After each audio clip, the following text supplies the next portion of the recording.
October always carries a strange weight where I live. The air turns sharper, the nights longer, and the town seems to quiet down, as if it knows something we don't. 3 years ago, I learned why people around here whisper about Hollow Creek. I was new in town, working evenings at a small diner. One night, a regular customer, a frail older man named Grayson, warned me not to take the back road home. "Not in October," he said, his voice cracking like dry leaves. I laughed it off, but curiosity pulled me that way anyway. The road was narrow, lined with trees stripped bare, their twisted branches reaching over the pavement like skeletal hands. My headlights caught something strange. An old farmhouse at the end of a dirt driveway. I'd driven that way before, but I'd never noticed the house. Windows boarded, paint peeling, but a dim yellow light burned in the upstairs room. I slowed down, feeling the prickle of unease. The house looked wrong, like it had been rotting for decades. Yet someone was inside. I should have kept driving. But instead I parked and stepped out, my shoes crunching leaves. The air was colder near the house, unnaturally so. As I walked closer, I saw a movement behind the upstairs window. A silhouette of a woman, long hair falling over her shoulders, just standing there watching me. My stomach knotted. Something in my head screamed to leave. But I couldn't. Then, without warning, the light upstairs snapped off. The yard was silent except for my shallow breathing. Then footsteps, not mine. They came from the side of the house, slow, dragging. A figure emerged from the shadows. It wasn't the woman. It was taller, gaunt, with limbs too long for its body. Its head tilted unnaturally as it stepped into the faint glow of the moon. I bolted back to my car, fumbling with the keys, heart hammering. Just as I locked the doors, I glanced back at the house. The upstairs light was on again, and now there were two figures in the window, both watching me, both unmoving. I peeled out of that driveway, gravel spraying, refusing to look back until I hit the main road. Later, I told a coworker what I'd seen. He went pale. "That house burned down in '92, he whispered. "A mother and her son died inside. No one's lived there since. I never took Hollow Creek again, not in October, not ever." Every October, my family visited the pumpkin farm just outside town. Rows of orange stretched for acres. Lanterns hung on wooden posts. Kids running with cider cups. It was tradition, safe, familiar. But last year I saw something that made sure I'll never go back. It was late evening, nearly closing time, and the field had emptied. My little brother Evan wanted the perfect pumpkin, so we wandered farther out, away from the lights. The deeper we went, the quieter it got.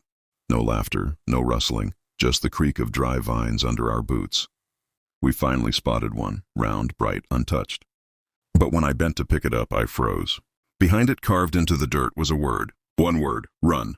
I laughed nervously, thinking maybe it was a prank, but Evan's face went pale. "Someone's here," he whispered. And then we heard it, low breathing, close. I swung my flashlight toward the rows. A figure crouched between the pumpkins, face hidden by a burlap sack, stitched with a crooked smile. They didn't move, didn't speak, just crouched and stared. "Let's go," I said, grabbing Evan's arm. But as we turned, another figure stood up ahead of us. Same sack mask, same stitched grin. Then another. And another. Within seconds, there were 5 of them, rising slowly from between the rows surrounding us. We bolted, tripping over vines, pumpkins smashing underfoot. My flashlight swung wildly, catching glimpses of them as they followed, always walking, never running, their sacks tilting like broken dolls. My lungs burned, but the entrance was nowhere in sight. Finally, the glow of the barn lights appeared. We sprinted harder, bursting into the open field, screaming for help. But when we turned back, the rows behind us were empty. No figures, no masks, nothing but pumpkins stretching into the fog. The farmhands checked, of course. They found nothing unusual. But when I got home that night, mud still on my shoes, I noticed something chilling. On the back of Evan's pumpkin, carved faintly into the skin, were the same words I'd seen in the dirt: run. We don't go to the pumpkin farm anymore. Every October, our small town holds a fall festival near the old railway tracks. The carnival lights, the smell of roasted corn, and the laughter of families usually make the cold nights feel warm. But one year when I was 17, I wandered too far from the fairground and into the abandoned trail behind the tracks. That was the first time I heard about the Lantern Man. The trail was covered with wet leaves, and every crunch of my shoes echoed unnaturally loud. At first I thought I was alone, until I noticed a faint orange glow weaving between the trees. It looked like someone holding a lantern, swaying side to side as they walked. I assumed it was a staff member from the festival and called out, but my voice came back hollow, bouncing strangely through the woods. The glow didn't answer. It only stopped moving.